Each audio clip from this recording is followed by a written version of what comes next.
Welcome back to Rive Online Classes. This is Praveen here. Last 2 days में कोई भी video जो है वो ढंग से अपलोड नहीं हो पाई है, रेगुलरिटी में नहीं आई है। कल शाम को वीडियो अपलोड किया था। सबसे पहले वहाँ से मैं एक डाउट लूँगी। तो यहाँ पे देखिए, बात की थी कि दो स्ट्रक्चर, एक मैंने कहा था फाइलोड एंड एक दूसरी टर्म मैंने लिखवाई थी आपको फाइलोक्लेड, और मैंने इन दोनों को एक्सप्लेन किया था। जब मैं ये एक्सप्लेन कर रही थी तो फाइलोक्लेड मैंने आपको सब हेडिंग में लिखवाया था एरियल मॉडिफाइड स्टेम में, जिसमें टेंड्रिल, थॉर्न, बल्बिल्स हमने किए थे। उसमें एक मैंने आपको फाइलोक्लेड लिखवाया था। तो अब वो मॉडिफाइड क्या हुआ, जब मैंने अंडर जो है सब एरियल, जो एरियल मॉडिफिकेशन है, ठीक है, एरियल मॉडिफिकेशन में अगर मैंने फाइलोक्लेड लिखवाया तो इट मीन्स फाइलोक्लेड क्या है, वो स्टेम की मॉडिफिकेशन है। और वहाँ पे मैंने कहा है कि ये लीफ लाइक होता है, लीफ की तरह होते हैं। जैसे ओपेंशिया में, ओपेंशिया की कैसी होती है स्टेम, लीफ की तरह लगते हैं ना वो, तो वहाँ पे ये मॉडिफाइड स्टेम ही है लेकिन लीफ लाइक होती है। मैंने ये कहा है कि वो लीफ की तरह दिखती है, ना कि मैंने ये कहा है कि इट इज़ मॉडिफाइड लीफ, ध्यान से अगर आपने सुना हो। और ये फाइलोक्लेड तो बताया था कि पिटियोल की मॉडिफिकेशन होता है, राइट। तो इस डाउट को क्लियर कर लें, वहाँ पे कुछ भी आपको गलत नहीं बताया गया है, वहाँ पे एग्जैक्टली वही चीज़ बताई गई है जो है। ओके, आज जो है हम क्वेश्चंस करेंगे प्लांट एनाटॉमी से, वेरी वेरी इंपॉर्टेंट, ठीक है। अब प्लांट जो एनाटॉमी होती है वो इंटरनल स्ट्रक्चर्स के लिए होती है। कल आपका एग्जाम है और ये वीडियो आपके लिए बहुत ज़्यादा इंपॉर्टेंट है। देखिए, प्लांट टिश्यूज़ को फटाफट से रिवाइज कर लेते हैं। Plant tissue mainly meristematic tissues होते हैं और परमानेंट टिश्यूज़ में उसको डिवाइड कर दिया जाता है, ठीक है। और एक कैटेगरी अलग से पढ़ते हैं हम प्रोटेक्टिव टिश्यूज़ की। मेरिस्टेमेटिक टिश्यूज़ में देखिए, हम जो है मेरिस्टेमेटिक टिश्यू में एपिकल मेरिस्टेमेटिक टिश्यू पढ़ते हैं। मैं शॉर्टकट में लिख रही हूँ एपिकल मेरिस्टेमेटिक टिश्यू। इसमें क्या होता है, ये अपाइकल रीजन में होता है, रूट एंड शूट अपेक्स में होता है और हाईली एक्टिव। अगर पूछेंगे कि प्लांट में सबसे ज़्यादा हाईली एक्टिव सेल्स कहाँ होती है, अपाइकल रीजन में, और कौन सा टिश्यू वहाँ होता है, अपाइकल मेरिस्टेमेटिक टिश्यू वहाँ पे होता है। फिर आता है आपका लेटरल मेरिस्टेमेटिक टिश्यू, इसका अगला टाइप, ये लेटरल ब्रांचेस अराइज करेंगी, वहाँ पे प्रेजेंट होगा। थर्ड आपका आता है इंटरकैलरी मेरिस्टेमेटिक टिश्यू, मतलब ये इंटरनोड्स के बीच के जो पोर्शन होंगे प्लांट के, वहाँ पे प्रेजेंट होगा। मेन क्वेश्चन पूछे जाते हैं आपके परमानेंट टिश्यूज से, और वो क्वेश्चंस क्या हैं वो मैं आपको बताऊंगी। परमानेंट टिश्यूज जो है मेनली दो तरह से इनको डिवाइड कर दिया जाता है। One is simple permanent tissue, second one is complex permanent tissue. Simple permanent tissues का हेडिंग डालेंगे आप लोग। इसमें जो है तीन मेन कैटेगरी हैं जहाँ से क्वेश्चन पूछते हैं। One is parenchyma and second one is collenchyma and third one is sclerenchyma. Very very important, यहाँ से क्वेश्चन हमेशा रहता ही है। अब मैं आपको बता दूं, ये जो तीन टिश्यू हैं ये कैसे हैं। पहली बात, ये सिंपल परमानेंट टिश्यू है। पेरेन्काइमा की बात करेंगे तो ये थिन सेल्स होती हैं, इसकी थिन वॉल्ड सेल्स होती हैं, इसकी थिक हो जाती हैं और इसकी भी थिक हो जाती है। ये मेन पॉइंट लिख लो, थिक हो जाती है क्योंकि इसकी वॉल पे जो है डिपोजिशन हो जाती है, ठीक है, इसकी वजह से ये थिक हो जाती है। अब जो स्क्लेरेनकाइमा है उसकी पूरी वॉल हर जगह से थिक हो जाती है। कोलेनकाइमा की जो वॉल होती है वो कोने से, ठीक है, कॉर्नर से ही थिक होती है और कुछ पोर्शन उसका बच जाता है, ठीक है, इसकी बिल्कुल थिन होंगी। यहाँ पे पॉइंट क्लियर करेंगे। क्वेश्चन ऐसे आता है कि थिक वॉल्ड लिविंग सेल किस में होती है, तो देखो ये जो है लिविंग होगी क्योंकि थिन वॉल्ड है, इजीली मटेरियल अंदर बाहर आ सकता है और ये सेल लिविंग रहेंगी, ठीक है। ये क्या है, लिविंग होंगी। पेरेन्काइमेटस, कोलेनकाइमेटस इसके पास भी कॉर्नर से ही थिक हुई है, इसलिए मटेरियल आने जाने के लिए स्पेस है, इसलिए ये भी लिविंग होगी। और स्क्लेरेनकाइमेटस पूरा डिपोजिशन हो चुका है, मटेरियल अंदर बाहर आना जाना मुश्किल हो गया है, इसलिए ये डेड होती हैं। तो यहाँ से क्वेश्चन ऐसे आता है, जैसे अगर आप पूछेंगे कि प्लांट टिश्यू या cells having thick walled living cells, तो कोलेनकाइमा वहाँ आंसर होगा। थिक वॉल्ड डेड सेल होगा तो स्क्लेरेनकाइमा वहाँ पे आंसर होगा। यही क्वेश्चन यहाँ से पूछे जाते हैं। और भी क्वेश्चन मैंने यहाँ पे ऐड करे हुए हैं, वो भी मैं आपको बताती हूँ।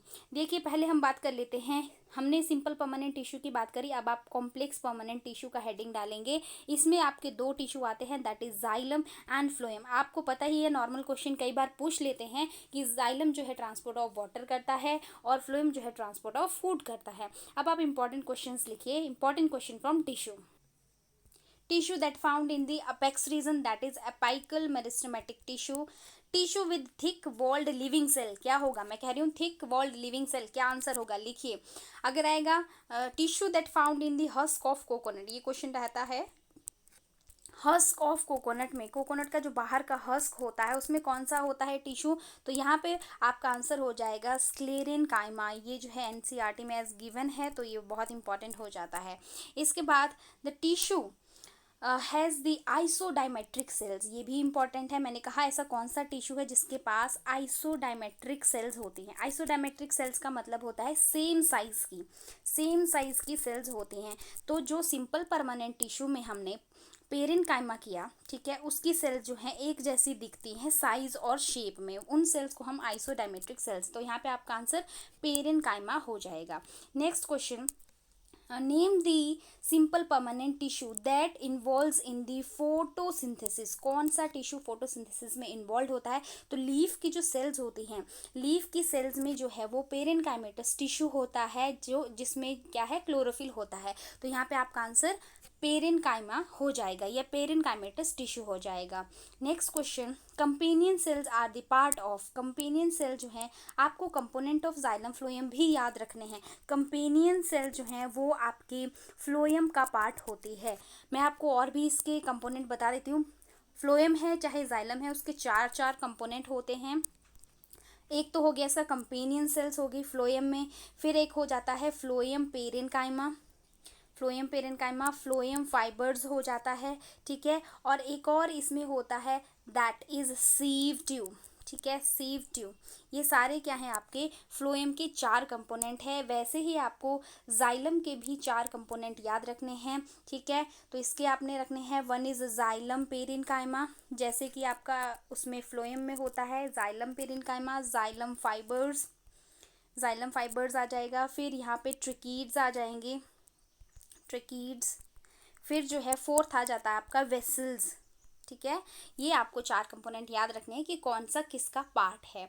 अब यहाँ पे इंपॉर्टेंट क्वेश्चन ये भी आया हुआ है, जो फ्लोएम होता है स्टूडेंट्स, फ्लोएम फाइबर्स जिसमें होते हैं, इनका अदर नेम पूछा जाता है, तो इनको हम बास्ट फाइबर भी बोलते हैं, बास्ट फाइबर। अब यहाँ पे इंपॉर्टेंट चीज़ आपने ध्यान रखनी है, जो पेरेन्काइमा होता है, जो पेरेन्काइमेटस टिश्यू है, उसको हम 2 कैटेगरी में डिवाइड कर सकते हैं। One is एरेन्काइमा and second one is क्लोरेन्काइमा। अब यहाँ पे एरेन्काइमा में कुछ एयर कैविटी की तरह सेल्स दिखती हैं, और कोलेन्काइमा में जो है यूजुअली पैक्ड सेल्स होती हैं यूजुअली। जैसे एक और चीज़ आपको ध्यान में रखनी है, जो ये क्लोरेन्काइमा मैंने आपको बताया, क्लोरेन्काइमा ये आगे डिवाइड होता है, ठीक है, आगे फिर से इसको हम क्लासीफाई कर सकते हैं, दैट इज़ पैलिसेड सेल्स। अगर आपको लीफ का स्ट्रक्चर याद है तो पैलिसेड सेल्स होती हैं उसमें, जो कि इस तरीके से लंबी लंबी सेल्स होती हैं, और यहाँ पे दूसरी होती है आपकी स्पॉन्जी सेल्स जो कि राउंड होती हैं, ठीक है। तो दोनों ही पैलिसेड सेल्स और स्पॉन्जी सेल्स पेरेन्काइमेटस होती है, ध्यान रखना है ये क्वेश्चन आपने। अब यहाँ पे पूछेगा आपसे क्वेश्चन अगर कि वाटर की, अगर सिंपल क्वेश्चन आएगा वाटर के कंडक्शन में कौन हेल्प करता है, तो जाइलम वहाँ पे आपका आंसर होगा।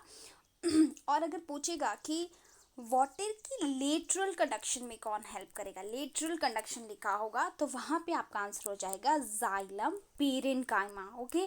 वैसे ही लेटरल कंडक्शन ऑफ फूड में जो है वो फ्लोएम पेरेन्काइमा इन्वॉल्व होता है। अब जो है जाइलम और फ्लोएम जब ऑर्गेनाइज्ड होते हैं, जब सेकेंडरी ग्रोथ होती है प्लांट में, तो क्या फॉर्म करते हैं, स्टील फॉर्म करते हैं, स्टील वर्ड वहाँ पे यूज़ किया जाता है।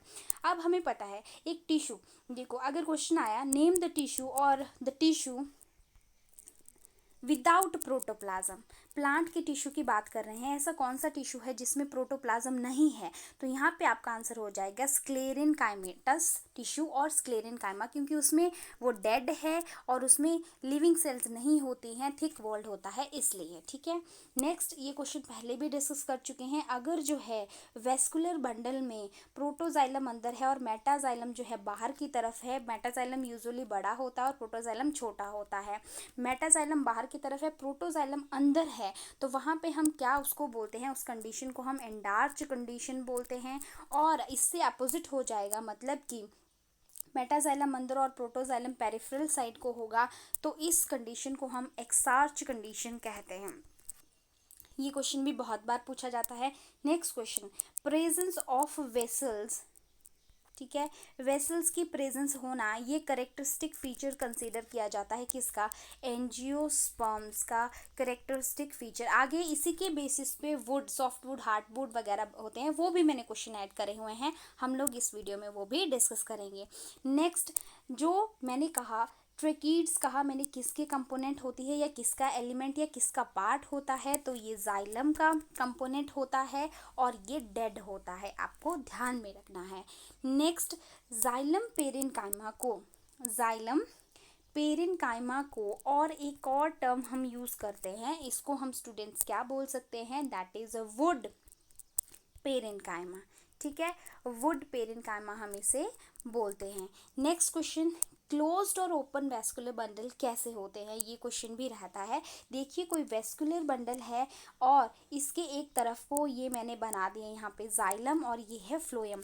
एग्जैक्टली मैं यहाँ पे बना रही हूँ एक और वेस्कुलर बंडल और इसमें बीच में मैं क्या कैम्बियम रिंग बना दे रही हूँ और इसके एक तरफ वैसे ही जाइलम है और दूसरी तरफ क्या है, फ्लोएम है। अब स्टूडेंट्स यहाँ पे आप ध्यान देंगे, अगर जो है इनके बीच में कोई सेपरेशन नहीं है, इनके बीच में कोई ऐसी चीज़ नहीं है जो इसको सेपरेट करे, ये दोनों क्या हैं, क्लोज हैं एक दूसरे के, तो ये हो जाएगा कौन सा वेस्कुलर बंडल, क्लोज्ड, ठीक है, ये हो जाएगा क्लोज्ड वेस्कुलर बंडल। और यहाँ पे कैम्बियम रिंग है इसलिए ये क्या हो गया, ओपन, इसके अपोजिट हो गया। एक आपको ध्यान में रखना है, दूसरा आपको वैसे ही ध्यान रह जाएगा, ये क्लोज्ड होंगे क्योंकि इनके बीच में कोई बाउंड्री नहीं है, ठीक है।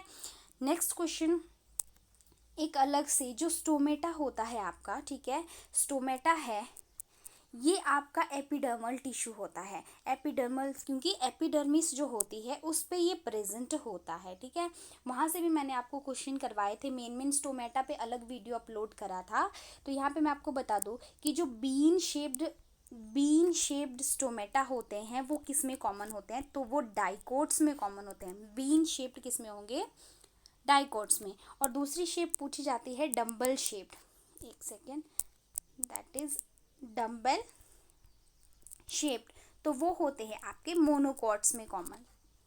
नेक्स्ट हम बात करेंगे, देखिए इस स्टोमेटा में स्पेशलाइज्ड सेल होती है जिन्हें हम क्या कहते हैं, गर्ड सेल्स, ये भी आपको ध्यान में रखना है, हेल्प करती हैं वो स्टोमेटा की ओपनिंग एंड क्लोजिंग में, ठीक है। नेक्स्ट, अगर जो है रूट हेयर्स यूज, ये आपको ध्यान में रखना है कि जो रूट हेयर्स होते हैं वो मोस्टली क्या होंगे, वो यूनिसेल्युलर होते हैं, ठीक है।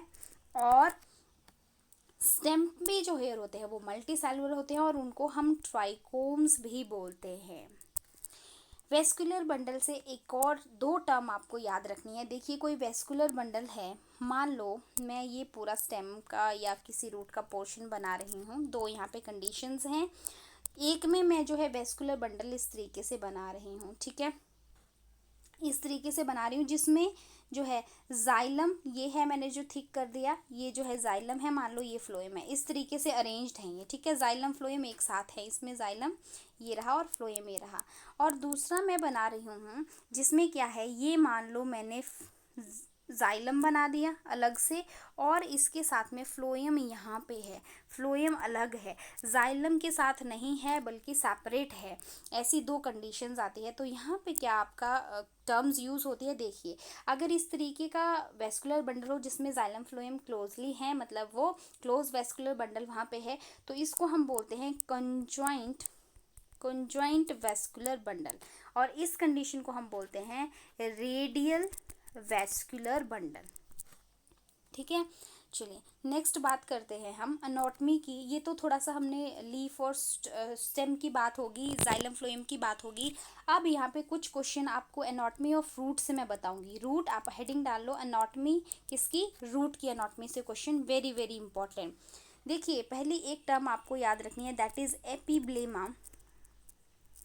ये रूट की, जब एनाटॉमी में हम रूट की आउटर मोस्ट लेयर होती है उसको हम एपिब्लेमा कहते हैं और ये पेरेन्काइमेटस होती हैं। इसमें कैसा टिश्यू होगा, पेरेन्काइमेटस टिश्यू होगा। अब आप इस तरीके से हेडिंग डाल लीजिए, dicot root and monocot root. और इसके डिफरेंसेस में ही मेन पॉइंट लिख लो, वेरी इंपॉर्टेंट। देखो इसमें जो है बहुत सारे वेस्कुलर बंडल होते हैं, मैनी वेस्कुलर बंडल बहुत होते हैं, और डाइकोट रूट में यूजुअली 2 से 5 ही वेस्कुलर बंडल्स होते हैं। नेक्स्ट इसमें जो है मोनोकॉट में क्या होती है, जो पिथ होती है वो वेल डेवलप्ड होती है, अच्छी तरह से डेवलप्ड होगी, लेकिन इसमें जो है पिथ जो है रिड्यूस्ड होती है। यही क्वेश्चन पूछे जाते हैं, pith is reduced in, option में डाइकोट रूट आपको ठीक करना है।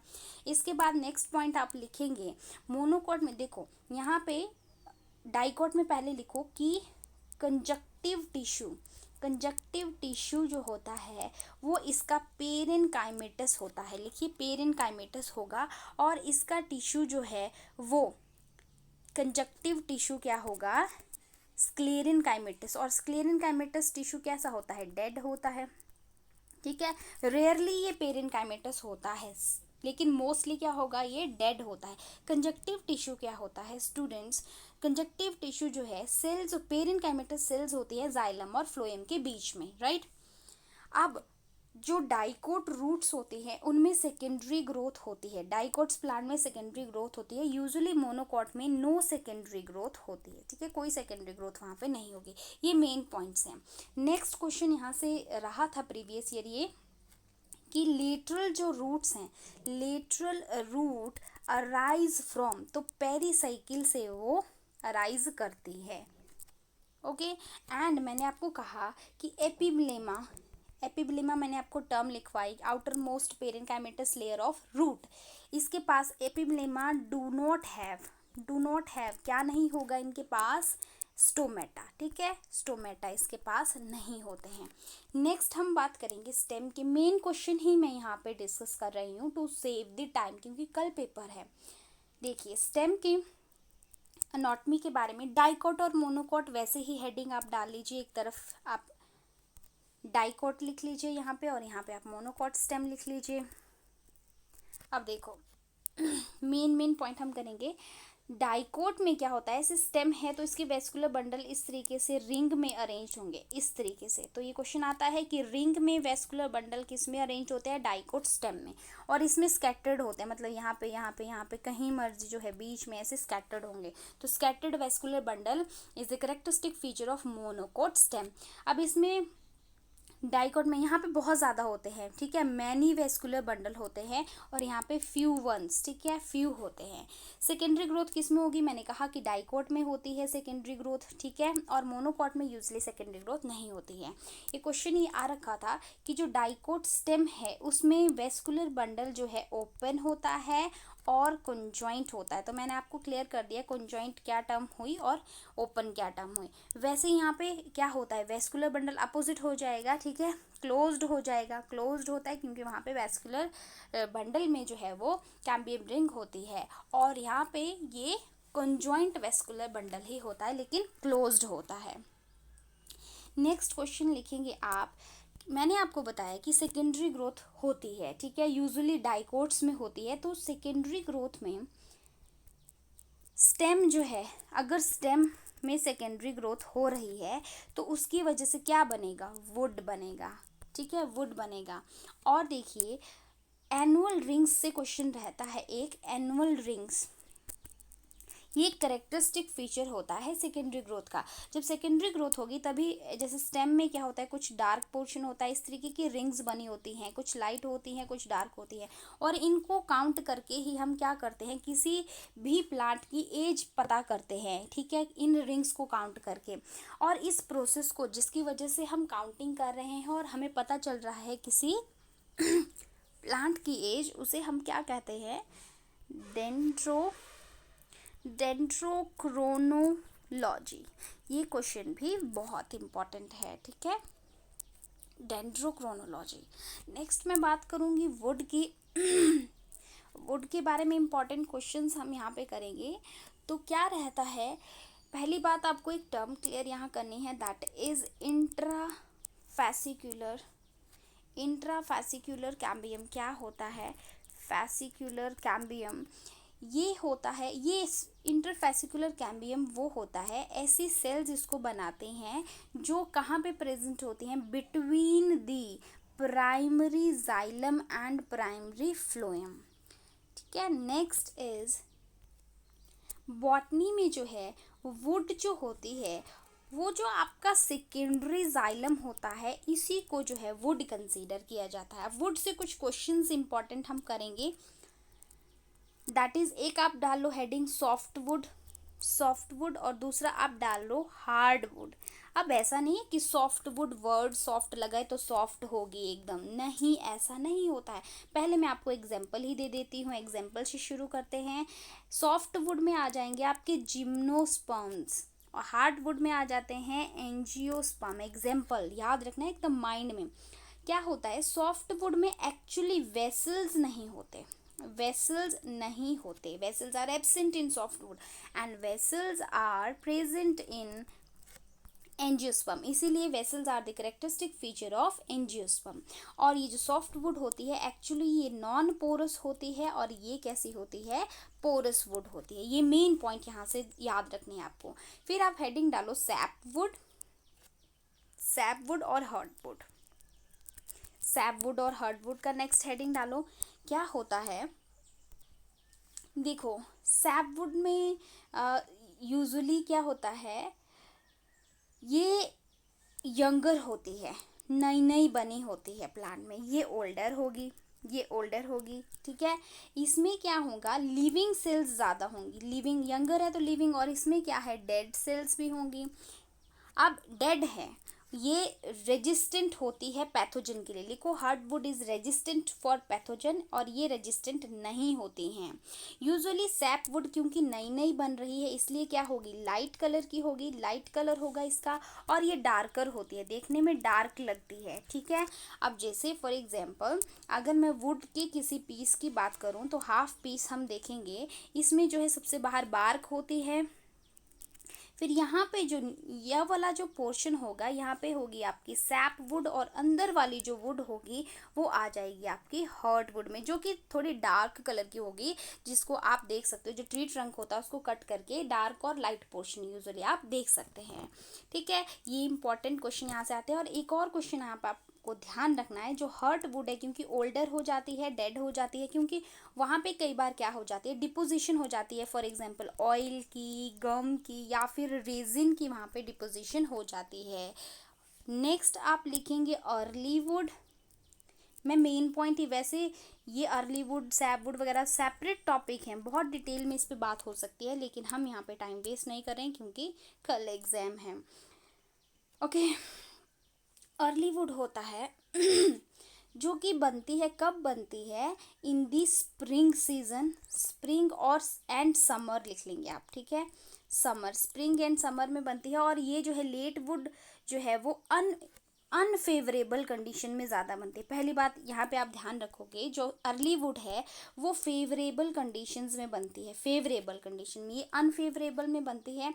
इसको स्प्रिंग सीज़न और जो समर सीज़न में उसमें रिपोर्ट किया जाता है, और इसको जो है ऑटम और विंटर्स में जो है वो रिपोर्ट किया जाता है। इसीलिए जो आपकी अर्ली वुड है इसको स्प्रिंग वुड भी कहते हैं, और जो आपकी लेट वुड, यहाँ लिख लीजिए आप, लेट वुड है इसको ऑटम वुड भी कहते हैं। ओके, अदर नेम इसके पूछे जा सकते हैं।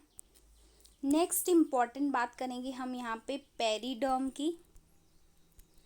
पेरिडर्म क्या होता है, पेरिडर्म देखो ये 3 पार्ट्स में आगे डिवाइडेड होती है। वन इज़ फेलम, ये एक्चुअली सेकेंडरी स्ट्रक्चर्स में यूजुअली प्रेजेंट होती है। फेलोजन, यहाँ से भी क्वेश्चन रहा है, और फेलोडर्म। अदर नेम भी यहाँ पे रखेंगे। फेलम को जो है वो कॉर्क भी कहा जाता है, और फेलोडर्म को जो है वो यहाँ पे सेकेंडरी कॉर्टेक्स कहा जाता है।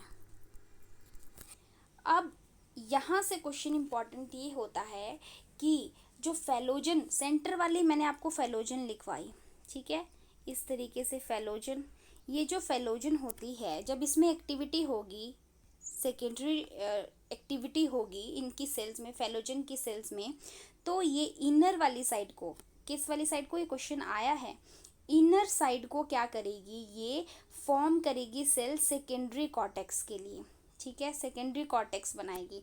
और आउटर सेल्स को कट करती है, सेल्स को आउटर साइड को क्या बना देगी, कॉर्क, ठीक है।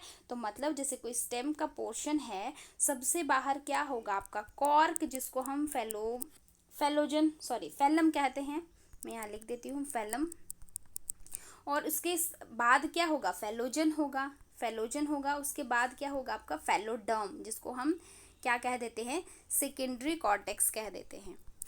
सीक्वेंस याद रखना है आपने कि इनर मोस्ट कौन सी हुई, आउटर मोस्ट कौन सी हुई, और सेंटर में आपका फेलोजन आता है। नेक्स्ट क्वेश्चन हम बात करेंगे, जो सेकेंडरी कॉर्टेक्स बन रहा है, ठीक है, सेकेंडरी कॉर्टेक्स बन रहा है, ये पेरेन्काइमेटस होता है। कैसा होगा, पेरेन्काइमेटस होगा। नेक्स्ट क्वेश्चन, लेंटिसेल्स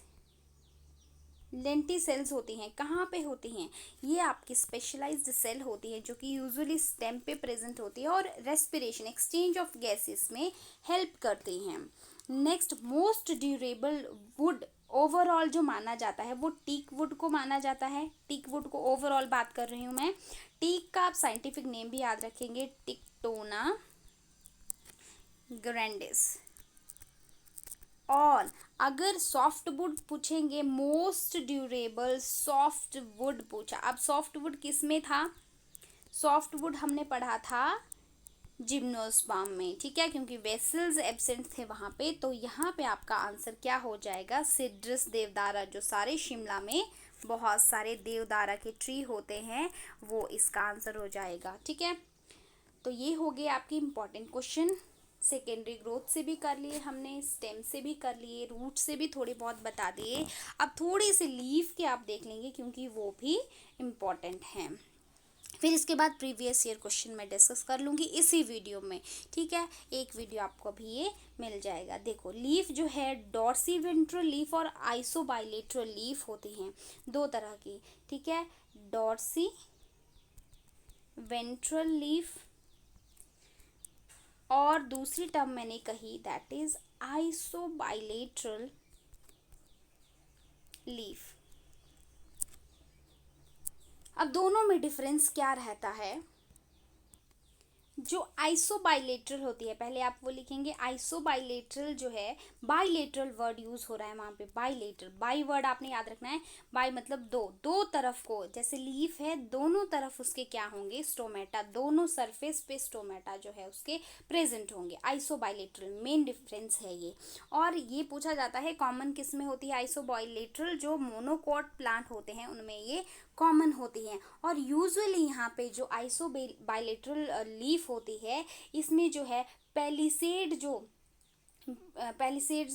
पेरेन्काइमेटस सेल्स होती है, जो इलोंगेटेड इस तरीके की पैलिसेड सेल्स होती हैं, वो एब्सेंट होती हैं, ठीक है, किसमें, आइसोबाइलेटरल में। और जो दूसरा आपका होता है उसमें क्या होगा, एक ही सरफेस पे जो है वो आपका प्रेजेंट होगा क्या, स्टोमेटा, और इसमें पैलिसेड सेल्स भी होंगी इस तरीके से, और स्पॉन्जी राउंड वाली सेल्स भी प्रेजेंट होंगी। और ये कॉमन रहता है आपका किसमें, अपोजिट हो जाएगा, डाइकोट में ये कॉमन होता है, डॉर्सी वेंट्रल लीफ डाइकोट्स में। देखो, डी से डॉर्सी वेंट्रल, डी से डाइकोट, ऐसे आप याद रख सकते हो। एग्जाम्पल जो मैंने आपको कहा कि पैलिसेड सेल्स होती हैं और स्पॉन्जी, ये तो जो आपकी मीजोफिल सेल्स होती हैं उन्हीं का आगे पार्ट है, palisade mesophyll cells and spongy mesophyll cells, right. और इन दोनों में ही क्या प्रेजेंट होता है, क्लोरोफिल होता है ना। यहाँ पे पूरी बॉटनी का, ठीक है, पूरी बॉटनी, अनाटमी, जिसमें मैंने मॉर्फोलॉजी, अनाटमी और प्लांट किंगडम से आपसे क्वेश्चन इन 3 चैप्टर से डिस्कस किए, very important question including previous year. अब कुछ ऐसे क्वेश्चन जो हमने यहाँ पर डिस्कस शायद नहीं हुए हैं, और प्रीवियस ईयर में सारे प्रीवियस मैंने 12 से लेके जो है 2020 तक सारे पेपर से अभी आपको प्रीवियस ईयर क्वेश्चन इसमें बताने वाली हूँ। आप हमारे चैनल को सब्सक्राइब कर सकते हैं और देख सकते हैं बहुत सारी डिफरेंट प्लेलिस्ट में डिफरेंट वीडियोस। जैसे कि मैं आपको यहाँ बता दूं कि हमने टॉप 100 एनसीईआरटी क्वेश्चन की सीरीज़ जो है, जिसमें क्लास वाइज, ये क्लास +2 के लिए सीरीज़ सेपरेट है, जिसमें हम बहुत सारे चैप्टर्स कर चुके हैं और अपकमिंग डेज में नेक्स्ट चैप्टर भी कंप्लीट कर लेंगे। इसके बाद एक सीरीज़ यहाँ पे इंपॉर्टेंट आपको मिलती है जो है टारगेट HPTET बायोलॉजी सेक्शन के लिए। इसमें जो है बायोलॉजी रिलेटेड जितने भी अकॉर्डिंग टू HPTET क्वेश्चन जो है वो डाले गए हैं वो क्लास +1 क्लास +2 के अकॉर्डिंग और प्रीवियस ईयर क्वेश्चन के अकॉर्डिंग है। एक रिसेंट हमने सीरीज शुरू की है that is target HPTET chemistry section, और इसमें भी इंपॉर्टेंट केमिस्ट्री के बेसिक्स जो है वो रहते हैं। एक प्लेलिस्ट आपको मिल जाएगी जिसमें बायोमॉलिक्यूल हमने जो है वो कंप्लीट किया है, बायोमॉलिक्यूल के बेसिक प्लस इसमें सारे नोट्स भी आपको मिल जाएंगे। ये जो प्लेलिस्ट है इसमें HPTET से रिलेटेड जो नोटिफिकेशन वगैरह होता है उसको हम जो है अपलोड करते हैं। इसके बाद जो है बायो बूस्टर सीरीज आपको मिल जाएगी वेरी इंपॉर्टेंट टॉपिक्स के लिए, जिसमें आपको कुछ टॉपिक्स की ट्रिक्स और हैक्स में मिलेंगे। इसके बाद बायोलॉजिकल क्लासिफिकेशन को हम कंप्लीट कर चुके हैं, सारे इंपॉर्टेंट क्वेश्चन विद नोट्स आपको इसमें मिल जाएंगे। क्लास +1 की टॉप 100 NCERT की सीरीज आपको मिल जाएगी, जिसमें जो है हम काफ़ी ज़्यादा चैप्टर कंप्लीट कर चुके हैं क्लास +1 से भी। किंगडम एनिमेलिया के लिए सेपरेट एक वीडियो जो है वो प्लेलिस्ट आपको मिल जाएगा, जिसमें हमने कोर डेटा की क्लासेस को अभी डिस्कस नहीं किया है, रेस्ट हमने सारे के सारे फाइलम्स उनसे रिलेटेड क्वेश्चन जो है डिस्कस कर लिए हैं। इसके बाद HPTET की प्रीवियस ईयर क्वेश्चन की सीरीज है, क्लास 9 की बायोलॉजी है, ठीक है। और इसके बाद आप देख सकते हैं कि इसमें आपको जो है इसके बाद आप देख सकते हैं क्लास +2 की रिप्रोडक्शन इन ऑर्गेनिज्म की जो है वीडियोस आपको मिल जाएंगी, 10th क्लास के CBSE NCERT की जो है वीडियोस आपको मिल जाएंगी, और ह्यूमन फिजियोलॉजी सेक्शन जो है वो क्लास +1 का डिटेल्स इसमें आपको मिल जाएंगी, जो कि बहुत इंपॉर्टेंट रहता है। So these are very very important playlist for you. You can go through the channel and watch the different videos. They may be helpful for your examination. Thank you so much for watching. Bye.